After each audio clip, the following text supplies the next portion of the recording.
Good afternoon. My colleagues and I remain squarely focused on achieving our dual mandate goals of maximum employment and stable prices for the benefit of the American people. Despite heightened uncertainty, the economy is still in a solid position. The unemployment rate remains low, and the labor market is at or near maximum employment. Inflation has come down a great deal, but has been running somewhat above our 2% longer-run objective. In support of our goals, today the Federal Open Market Committee decided to leave our policy interest rate unchanged.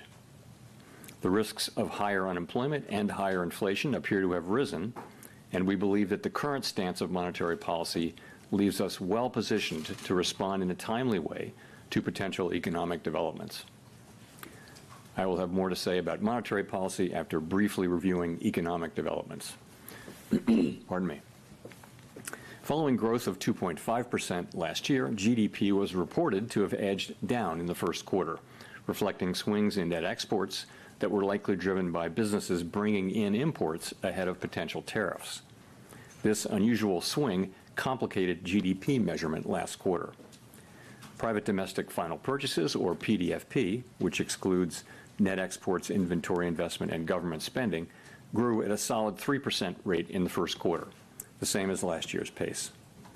Within PDFP, growth of consumer spending moderated, while investment in equipment and intangibles rebounded from weakness in the fourth quarter. Surveys of households and businesses, however, report a sharp decline in sentiment and elevated uncertainty about the economic outlook, largely reflecting trade policy concerns. It remains to be seen how these developments might affect future spending and investment. In the labor market, conditions have remained solid. Payroll job gains averaged 155,000 per month over the past 3 months. The unemployment rate at 4.2% remains low and has stayed in a narrow range for the past year. Wage growth has continued to moderate while still outpacing inflation. Overall, a wide set of indicators suggest that conditions in the labor market are broadly in balance and consistent with maximum employment. The labor market is not a source of significant inflationary pressures. Inflation has eased significantly from its highs in mid-2022, but remains somewhat elevated relative to our 2% longer-run goal. Total PCE prices rose 2.3% over the 12 months ending in March. Excluding the volatile food and energy categories, core PCE prices rose 2.6%. Near-term measures of inflation expectations have moved up, as reflected in both market and survey-based measures.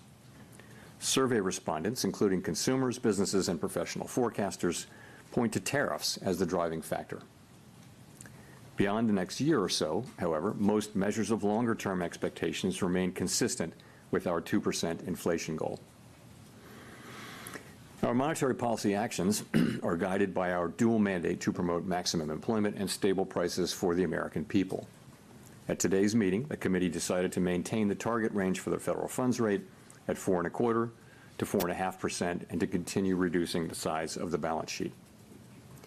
The new administration is in the process of implementing substantial policy changes in 4 distinct areas: trade, immigration, fiscal policy, and regulation.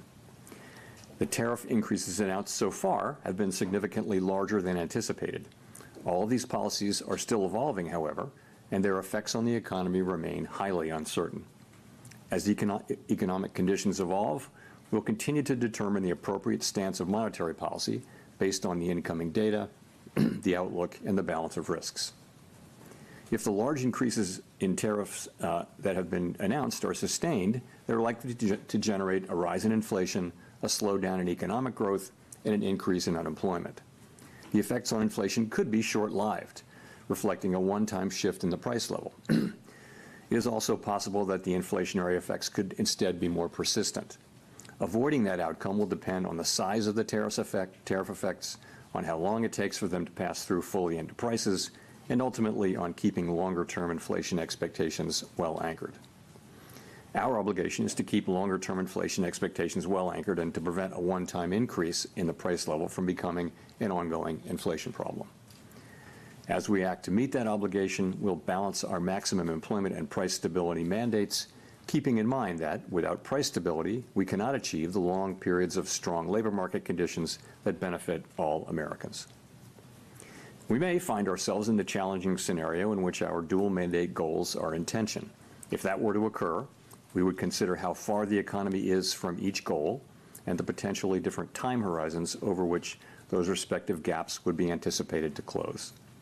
For the time being, we're well positioned to wait for greater clarity before considering any adjustments to our policy stance. At this meeting, the committee continued its discussions as part of our 5-year review of our monetary policy framework.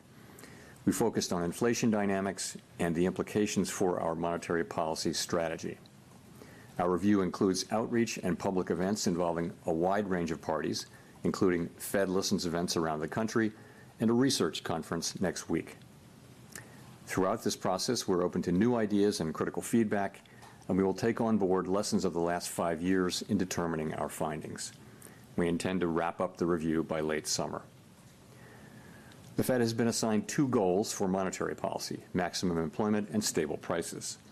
We remain committed to supporting maximum employment, bringing inflation sustainably to our 2% goal, and keeping longer-term inflation expectations well anchored. Our success in delivering on these goals matters to all Americans. We understand that our actions affect communities, families, and businesses across the country. Everything we do is in service to our public mission. We at the Fed will do everything we can to achieve our maximum employment and price stability goals. Thank you. I look forward to your questions. Steve Leisman, CNBC. Thank you, Mr. Chairman, for taking my question. A lot has happened since the last meeting. There's been tariffs put on, tariffs taken off, and meanwhile there's a bill advancing in Congress. And I just wonder if I could press you on the last part of your statement. Are you any closer now to deciding which side of the mandate is going to need urgent care first? Well, so as we noted in our statement, post-meeting statement, we've judged that the risks to higher employment and higher inflation have both risen. And this, by the way, of course, is compared to March. So that's what we can say.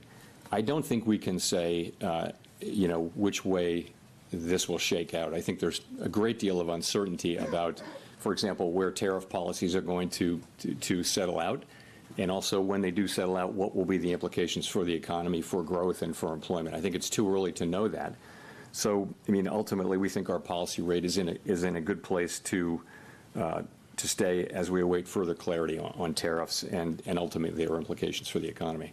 Hearing you describe what you're looking for in terms of being able to make a decision, it sounded like that's a long-term process before you sound like you're going to be comfortable, or the committee would be comfortable to act on what the data is telling you.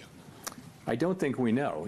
I think if you look where we are today, we have an economy that, if you look through, the sort of distortions in Q1 GDP, you've still got an economy that looks like it's growing at a solid pace. The labor market appears to be solid. Inflation is running just a bit above 2%. So it's an economy that's been resilient and is in good shape. And our policy is sort of modestly or moderately restrictive. It's 100 basis points less restrictive than it was last fall. And so we think that leaves us in a good place to wait and see. We don't think we need to be in a hurry. We think we can be patient. We're going to be watching the data. The data may move quickly or slowly, but we do think we're in a good position where we are to let things evolve and become clearer in terms of what should be the monetary policy response. Nick. Nick Timmeros of the Wall Street Journal. Chair Powell, there's naturally a lot of PTSD around 2021 and supply shocks, but there are some who argue that the current situation has notable differences. Energy costs are down, housing imbalances look nothing like they did 4 years ago, labor demand appears to be gradually cooling with wage growth running below 4%. What do you see right now that could nourish higher inflation beyond a rise in goods prices this year? I think the underlying inflation picture is good. It's what you see, which is inflation now running a bit above 2%. And we've had basically decent readings in housing services and non-housing services, which is a big part of it. So that part, I think, is moving along well. But there's just so much that we don't know. I think, and we're in a good position to wait and see, is the thing. We don't have to be in a hurry. The economy has been resilient and is doing fairly well. Our policy is well positioned. The costs of waiting to see further are fairly low, we think. So that's what we're doing. And, you know, we'll see. The administration is entering into negotiations with many countries over tariffs. We'll know more with each week and month that goes by about where tariffs are going to land, and we'll know what the effects will be when we start to see those things. So we think we'll be learning. I can't tell you how long it will take, but for now it does seem like it's a fairly clear decision for us to wait and see and watch. So when you say that you don't need to be in a hurry, does that mean that could the outlook change in such a way that a change in your stance could be warranted as soon as your next meeting? You know, as I said, we are comfortable with our policy stance. We think we're in the right place to wait and see how things evolve. We don't feel like we need to be in a hurry. We feel like it's appropriate to be patient. And you know, when things develop, of course, we have a record of we can move quickly when that's appropriate. But we think right now the appropriate thing to do is to wait and see how things evolve. There's so much uncertainty. If you talk to businesses or market participants or forecasters, everyone is just waiting to see how developments play out, and then we'll be able to make a better assessment of what the appropriate path for monetary policy is. So we're not in that place, and you know, as that develops. And I can't really give you a time frame on that. Janelle. Janelle Marte with Bloomberg. So many economists have been pricing in higher odds of a recession, and several are noting that it is more difficult for the Fed to cut rates preemptively given the higher risks for higher inflation. So given the outlook, do you still see a path for a soft landing, and what does that look like? Well, let me say, I mean, so let's look back and see where we are. So to go through 2024 up to the day, we've had you know, unemployment in the low 4s for more than a year. We've had inflation coming down now in the mid to low 2s. We've had an economy growing at 2.5%. So that is the economy as we see it now. What looks likely, given the scope and scale of the tariffs, is that we will see certainly the risks to higher inflation, higher unemployment have increased. And if that's what we do see, if the tariffs are ultimately put in place at those levels, which we don't know, then we won't see further progress toward our goals. But we might see a delay in that. I think in our thinking, we never do anything but keep achieving those goals. But we would, at least for the next, let's say, year, we would not be making progress toward those goals. Again, if that's the way the tariffs shake out. The thing is, we don't know that. There's so much uncertainty about the scale, scope, timing, and persistence of the tariffs. So that's that. In terms of preemption, you know, I think you can look back at the 2019 cuts as preemptive. I wouldn't say that what we did last fall was at all preemptive. If anything, it was a little late. But 2019, we did cut 3 times. But the situation was you had a weakening economy and you had inflation at 1.6%. So that's a situation where you can move preemptively. Now we have inflation running above target. It has been above target for 4 years. It's not so far above target now. And we have an expectation, conditional on what happens, that we'll see upward pressure on inflation. If you look at where forecasters are, they're all forecasting an increase in inflation. So it makes it, and then we've also got you know, forecasts of weakening in the economy, and some have recession forecasts. We don't publish a forecast about that. We don't publish a forecast that assesses how likely a recession is. But in any case, it's not a situation where we can be preemptive because we actually don't know what the right response to the data will be until we see more data. Colby. Colby Smith with the New York Times. How much weakness does the committee need to see, though, in the labor market and the economy more broadly to lower interest rates again? Is it about a certain increase in the unemployment rate over a period of time, or perhaps a certain number of negative monthly job reports? I mean, how are you making that assessment? You know, so first of all, we don't see that yet, right? We have 4.2% unemployment, good participation, wages behaving very well.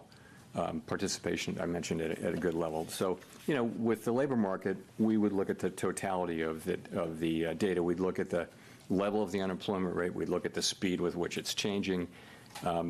We would look at the whole huge array of labor market data to get a sense of whether conditions are really deteriorating or not. And at the same time, we'd be looking at the other side of the mandate. We could be in a position of having to balance those two things, which is, of course, a difficult balancing judgment that we'd have to make. On that point about balancing, I mean, you've mentioned that the committee would consider how far the economy is from each goal and the time it would take to kind of get back to that point. But what does that mean in practice? I mean, how much of that assessment will be rooted in a forecast versus data dependence? It would be a combination of the two. I mean, let's just say this would be a complicated and challenging judgment that we would have to make. Yeah, we're not in this situation, but the situation is if the two goals are in tension, so let's say that unemployment is moving up in an uncomfortable way, and so is inflation. Not the situation we're in, hypothetically, but we would look at how far they are from the goals, how far they're expected to be from the goals, what's the expected time to get back to their goals. We'd look at all those things and make a difficult judgment, and that's in our framework. It's always been in our thinking. You know, we haven't faced that question in a very long time. So, again, difficult judgment to make, and not one that we face today, and we may never face it, but you know, we have to be keeping it in our thinking now. Edward. Thank you. Edward Lawrence with Fox Business. So we had the CPI report that came out that showed month over month the first decrease in inflation in about 3 years. The jobs report, you said, solid, that we saw. At the same time, we have those new tariffs that we're living under. So given this, should the Federal Reserve be cutting rates at all this year? You know, it's going to depend. I think you have to just take a step back and realize this is why we are where we are. Is you know, we're going to need to see how this evolves. There are cases in which it would be appropriate for us to cut rates this year. There are cases in which it wouldn't, and we just don't know until we know more about how this is going to settle out and what the economic implications are for employment, for inflation. I couldn't confidently say that I know what the appropriate path will be. So following on that, just, so then how does President Trump calling on you personally, as well as the Federal Reserve, to make rate cuts affect your decision today and affect your job difficulty? Doesn't affect our doing our job at all. So we're always going to do the same thing, which is we're going to use our tools to foster maximum employment and price stability for the benefit of the American people. We're always going to consider only the economic data, the outlook, the balance of risks, and that's it. That's all we're going to consider. So it really doesn't affect either our job or the way we do it. Howard. Hi, Howard Schneider with Reuters, and thanks for the time. I'm wondering, I mean, given the complexity about the first quarter GDP and what lies ahead, I'm just wondering what your intuition tells you about the underlying direction of the economy right now. Many of your colleagues have said they feel growth is slowing. If so, do you have any sense of by how much, to what degree the slowdown may be? What does your gut tell you about how things are evolving out there? My gut tells me that uncertainty about the path of the economy is extremely elevated, and that the downside risks have increased.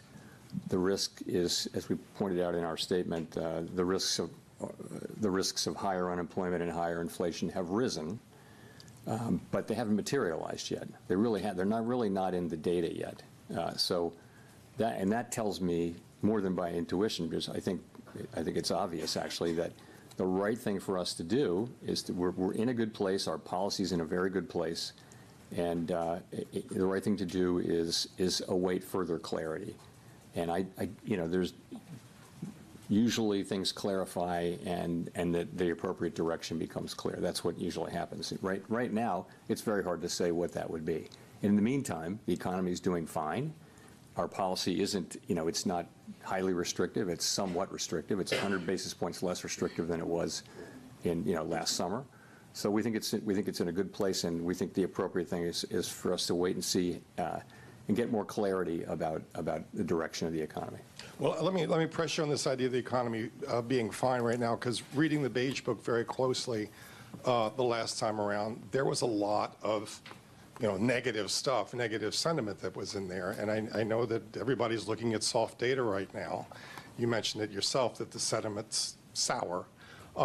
But the Beige Book was talking about, the beginnings of layoffs in some industries, prices rising in some places, and an awful lot of investment decisions being pushed to the sideline. Doesn't that point to a slowdown? It may well. It just hasn't shown up yet. And we all look at all these sentiment and read many individual comments just to get a better feel. And businesses and households very broadly are concerned and postponing economic decisions of various kinds. And yes, if that continues and nothing happens to sort of alleviate those concerns, then you would expect that to begin to show up in economic data. It wouldn't maybe show up overnight, but it would show up over weeks and months. And that may be what happens, but it hadn't happened yet. And also there are things that can happen that will change that narrative. I mean, they haven't happened, but it's possible to imagine things that, but in the meantime, yes, we're watching it extremely carefully like everyone is, but don't see really much evidence of it in the actual economic data yet. And by the way, consumers keep spending, credit card spending. It's, it's still a healthy economy, albeit one that is shrouded in some very downbeat sentiment on the part of people and businesses. Michael McKee. Michael McKee from Bloomberg Radio and Television. The Fed's been criticized recently by a former governor for what he calls mission creep. You take on more problems, use more tools, and then end up building tools to deal with the fallout of those tools, which then makes it a given that you will act more aggressively in the future. Is that a fair critique, and is that something you would be looking at in your framework review? Sorry, say the critique again. That the Fed has been involved in mission creep, gets involved in using too many new tools to deal with problems and to go too far. Is that something that the critique was based around the fact that you did QE and QE and QE and went beyond the narrow confines of your mandate? So, well, I mean, there are a couple. That's not really beyond the confines of our mandate. Look, I would say this: we did things. Essentially, we're on an emergency footing for a couple of years in the pandemic, and it's very fair and very welcome for people to look back over what we did and say, hey, you could have done this better and different. And one thing we hear a lot is we could have explained QE a little better. We did think we were explaining it in real time. I completely accept the thought that we could have explained it better. There's a lot of thinking that we went on too long with QE. I can tell you that the reason we did was we were concerned that we didn't want a sharp tightening in financial conditions at a time when we thought the economy was still vulnerable. And so we did hold on for a long time to QE, and we, of course, tapered and everything. And then we immediately went into QT, and, we're down a couple of trillion. But I get we certainly, with the benefit of hindsight, could have tapered earlier or faster. That's absolutely right. But this is all very welcome. We knew doing this in real time that we weren't going to get it perfect, and those kind of after action kind of looks are essential. And we're doing the same thing in our review. So on some issues. The other part of that critique is that you've taken on topics that are outside of the mandate, such as climate change and trying to ensure that certain groups are benefited by your economic policies in terms of employment, et cetera. So, okay, on climate, you've heard me say over and over again that we will not be climate policymakers, and that our role on climate is a very, very narrow one. And I think that's what we've done. We've done really very little on climate. You can say that little bit that we've done was too much, but I wouldn't want to give any impression that we've taken climate and it's something that we're spending a lot of time and energy on. We're not. We have very, very narrow things. We did one guidance for the banks, and then we did a one-time stress analysis, climate stress analysis, and that's it. And we dropped out of the network for greening the financial system. So we didn't do much on climate, but I do think, and I've said this publicly several times, I think it's a real danger for us to try to take on a mandate like that, which is very narrow application to our work. And the risk is if you go for things that are really not in your mandate, then why are you independent? And I think that's a very fair question. I do think we've done a whole lot less on climate than some people seem to think we did. Anyway, that's what I think. Should you have taken on the question of bringing unemployment rates down for specific categories? We didn't do that. What we said was that we never targeted any unemployment rate for individual racial or demographic groups. What we said was that maximum employment was a broad and inclusive goal. And I think what we meant by that was we're going to consider the totality of the country as we look at our maximum employment goal. Of course, we were never going to target any individual group with that, but I think some people, wanted to hear it that way. But that's not at all what we meant. So that's just not a correct reading of our. But I can see how maybe people found that confusing, and we have to take that into consideration.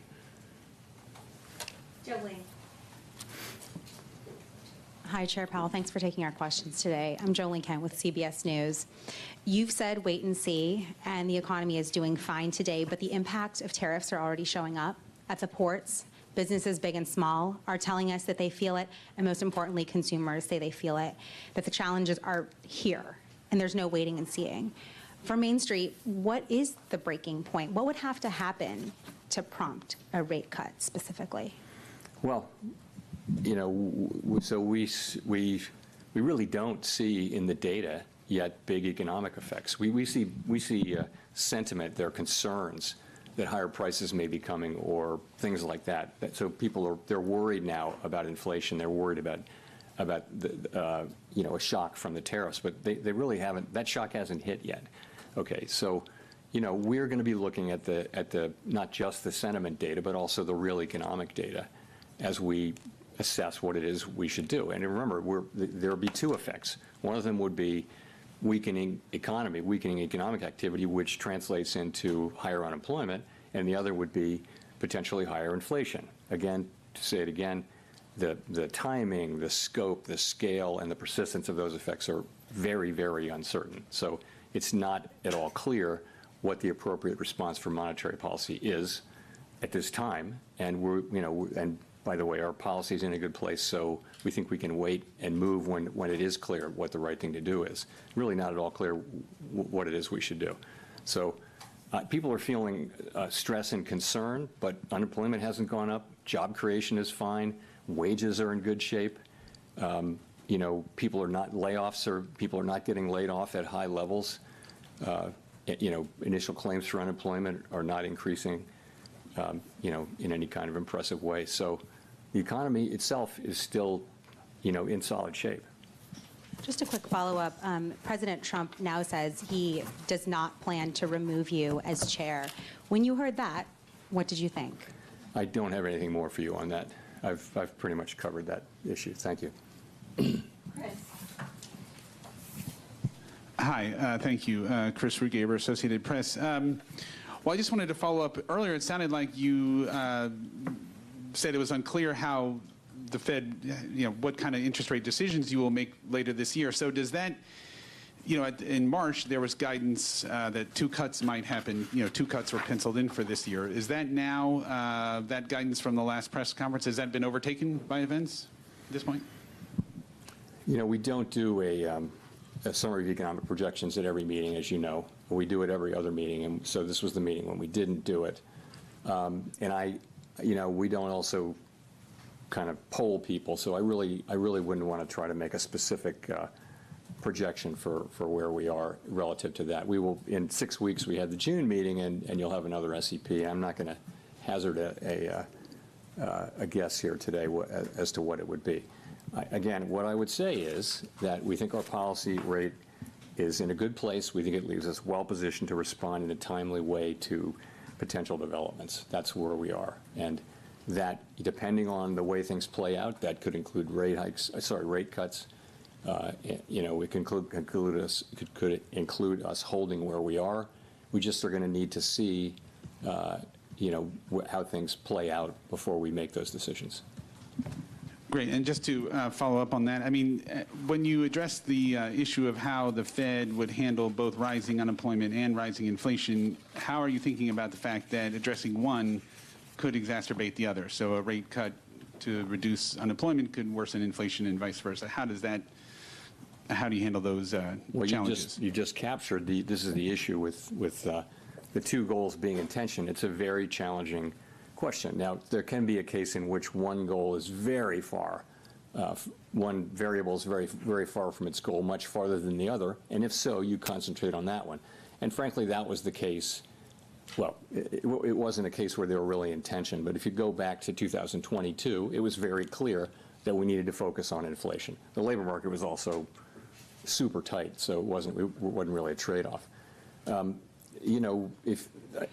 think what our framework document says. It says we'll look at how far each variable is from its goal, and also we'll factor in the time it would take to get there. So, that's going to be potentially a very difficult judgment, but the data could break in a way that it's not. I just don't think we know that. The data could easily favor one or the other, and right now there's no need to make a choice, and no real basis for doing so. Victoria. Hi, Victoria Guido with Politico. I wanted to ask, Congress is currently debating spending cuts alongside extending the tax cuts. And I know you've talked many times about how the path of the debt is unsustainable, but given that we're also talking right now about the economy slowing, potentially even recession, I was just wondering, is there a danger that spending cuts now could slow growth a lot more? We don't give Congress fiscal advice. We take what they do as a given, and we put it in our models and in our assessment of the economy. So I wouldn't want to, speculate on that. I mean, I think we do know that the debt is on an unsustainable level, on an unsustainable path, not at an unsustainable level, but an unsustainable path. And it's on Congress to figure out how to get us back on a sustainable path. And it's not up to us to give them advice.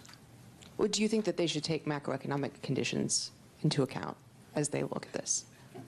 I think they don't need my advice and our advice on how to do fiscal policy any more than we need their advice on monetary policy. Andrew.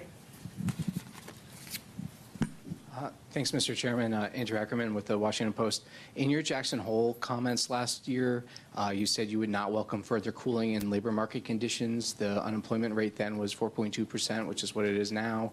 Many forecasters now predict a higher jobless rate. How has your tolerance for weakening labor market conditions changed compared to a year ago? So it was quite a different situation. What was happening last year is that over the space of 6, 8, 7 months, the unemployment rate went up by almost a full percentage point. And it was click, click, click, click, click each month. And everywhere people were talking about downside risk to the labor market. At the same time, payroll job numbers were getting softer and softer. So there was a really obvious concern about downside risk to the labor market. And so at Jackson Hole and then in September, we wanted to address that forthrightly. We wanted to show that we were there we'd been there for inflation for a couple of years, and we wanted to show also that we're there for the labor market. And it was important that we send that signal. Fortunately, since then, the labor market has really, and the unemployment rate have really been moving sideways at a level that is, well in the range of mainstream estimates of maximum employment. So that concern has gotten a lot less. So, you're at 4.2% unemployment.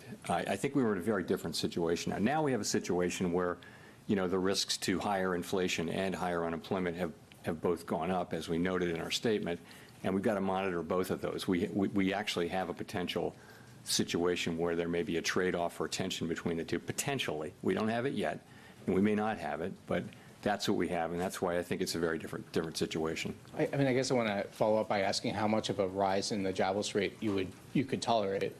Yeah, I can't give you I'm not going to try to give you a specific number. I'll just say we have to now be looking at both variables and which of them is demanding. If one of them is demanding our focus more than the other, that would tell us what to do with policy. If they're more or less equally distant and equally or not distant, then we don't have to make that assessment. The assessment is you wait. So I'm not going to try to be really specific about what we need to see in terms of a number. But if we did see significant deterioration in the labor market, of course that's one of our two variables, and we would look to be able to support that. You'd hope that it wasn't also coming at a time when inflation was getting very bad. And again, we're speculating here. We don't know this. We don't know any of these things. It's very hypothetical. We're just going to have to wait and see how it plays out. Thanks. Claire.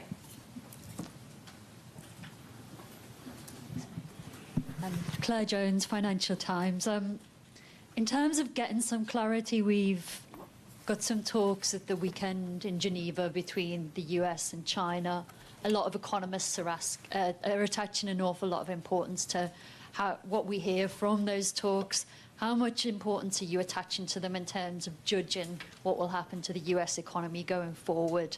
And just in a similar vein, some economists are saying it's days, not weeks, that we have until we start to put the US economy at risk of seeing the sort of pandemic-era shortages and higher prices if we don't kind of soothe relations between the US and China. So it'd be good to have your view on that too. So, these are not talks that we're in any way involved in, so I really can't comment directly on them. But what I will say is this, we had, coming out of the March meeting, the public generally had an assessment of where tariffs were going, and then April 2 happened, and it was really substantially larger than anticipated in the forecasts that I had seen and in our forecasts. So, and now we have we're in a new phase where it seems to be we're entering a new phase where the administration is beginning talks with a number of our important trading partners, and that has the potential to change the picture materially or not. And so I think it's going to be very important how that shakes out. But we simply have to wait and see how it works out. It certainly could change the picture, and we're mindful of not trying to make conclusive judgments about what will happen at a time when the facts are changing. And just on the fall in shipping volumes from China over these tensions, I mean, do you share that concern that we could start seeing goods shortages and higher prices in the coming weeks if this isn't resolved very quickly? I don't want to get we shouldn't be involved even verbally in the questions about the timing of these things. Yes, of course we follow all that data. We see the shipping data, we see all that, but ultimately this is for the administration to do. This is their mandate, not ours. And I know as you can see, they're again beginning to have talks with many nations, and that has the potential to change the picture materially. So we'll just have to wait and see.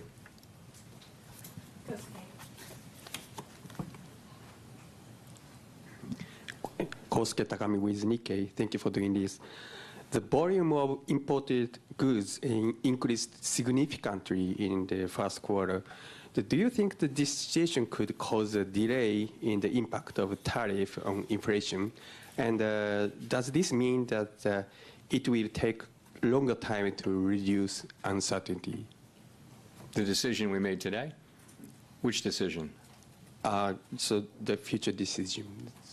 So the volume of the imported goods increased significantly. So the impact on the imported inflation may delay. So what is the impact to your future decision? Okay, so I mean, I think we I think we think that there was a big spike in imports, right? Very big, historically large, really, and to beat tariffs. And now that should actually reverse, so that it's the difference between it's exports minus imports. So and imports were huge, and so that it conveyed a very negative contribution to U.S. GDP, annualized GDP in the first quarter, as we all know. So that could, in the second quarter, be reversed, so that we have an unusually large contribution to usually positive. That's very likely as imports drop sharply.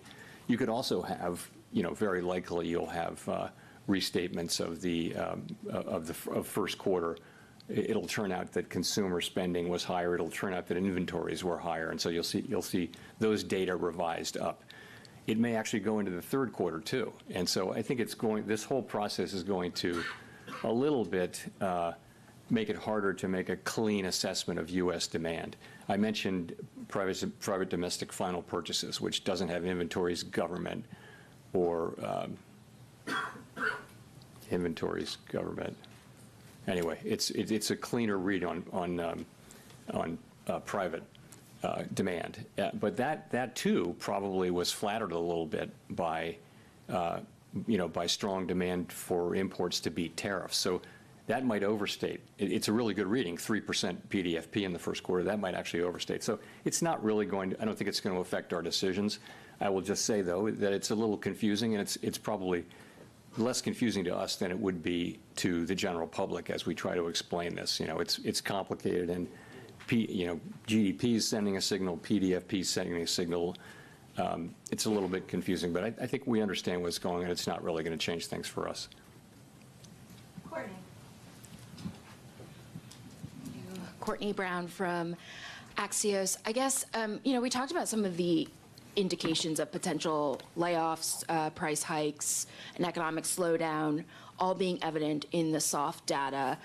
I'm curious why the Fed needs to wait for that to translate into hard data to, make any type of monetary policy decision, especially if the hard data is not as timely or might be warped by tariff-related effects. Are you worried that the soft data might be some sort of false warning? No, I mean, look at the state of the economy. The labor market is solid, inflation is low. We can afford to be patient as things unfold. There's no real cost to our waiting at this point. Also, the sense of it is, we're not sure what the right thing will be. There should be some increase in inflation. There should be some increase in unemployment. Those call for different responses, and so until we know, potentially call for different responses. And so, until we know more, we have the ability to wait and see. And it seems to be a pretty clear decision. Everyone on the committee supported waiting, and so that's why we're waiting. Just a very quick follow-up. There was this sort of vibe session, if you will, where the sentiments expressed in soft data did not translate into the hard economic data. How are you thinking about that when interpreting some of the signs in the softer survey data? I think going back a number of years, the link between sentiment data and consumer spending has been weak. It's not been a strong link at all. On the other hand, we haven't had a move of this, speed and size. So it wouldn't be the case that we're looking at this and just completely dismissing it. But it's another reason to wait and see. You're right that we had a couple of years during the pandemic where people were saying just very downbeat surveys and going out and spending money. So that can happen, and that may happen to some degree here. We just don't know. This is an outsized change in sentiment, though, and so none of us is looking at this and saying that we're sure one way or the other. We're not. Matt. Thanks, Chair Powell. Matt Egan with CNN. So you mentioned earlier that you're monitoring the shipping data, and we have seen in the shipping data that imports from China into the Port of Los Angeles have plunged, and that has raised concerns about potential shortages. What tools, if any, does the Fed have to ensure that prices and inflation expectations don't get out of hand if tariffs do cause significant supply chain disruptions? I mean, we don't have, the kind of tools that are good at dealing with supply chain problems. We don't have that at all. That's a job for the administration and for the private sector more than anything. What we can do with our interest rate tool is we can be more or less supportive of demand, and that'd be a very inefficient way to try to fix supply chain problems. But we don't see the inflation yet. We're of course reading the same stories and watching the same data as everybody else. And, right now we see inflation, kind of moving sideways at a fairly low level. If I could follow up on that, President Trump has indicated that he will likely name a replacement for you when your term as chair expires next year. But your position on the board runs through January 2028, I believe. Would you consider remaining on the Fed board even if you're no longer chair? So I don't have anything for you on that. My whole focus is on, and my colleagues' focus is all on, trying to navigate this tricky passage we're in right now, trying to make the right decisions. We want to make the best decisions for the people that we serve. That's what we think about day and night, and this is a challenging situation, and that's 100% of our focus right now. Let's go to Jennifer for the last question. Chair Powell, Jennifer Schonberger with Yahoo Finance. Public records of your schedule so far this year show no meetings with President Trump. Past presidents Obama, Bush, and Clinton have all met with Fed chairs, and you met with Trump during his first term. Why haven't you asked for a meeting yet with the president? I've never asked for a meeting with any president, and I never will. It's not, I wouldn't do that. There's never a reason for me to ask for a meeting. It's always been the other way. So would you want to meet with him if given the opportunity to get more information? It's never an initiative that I take. It's always an initiative. I don't think it's up to a Fed chair to seek a meeting with the president, although maybe some have done so. I've never done so, and I can't imagine myself doing that. I think it's always comes the other way. A president wants to meet with you, but that hasn't happened. And if I could just ask one question on monetary policy. When it is time to cut rates, how will you determine how far down rates will have to come to try to keep a balance on the inflation mandate as employment weakens? I think once you have a clear direction, you can make a judgment about how fast to move and that kind of thing. So it's really the harder question is the timing, I think, and when will that become clear?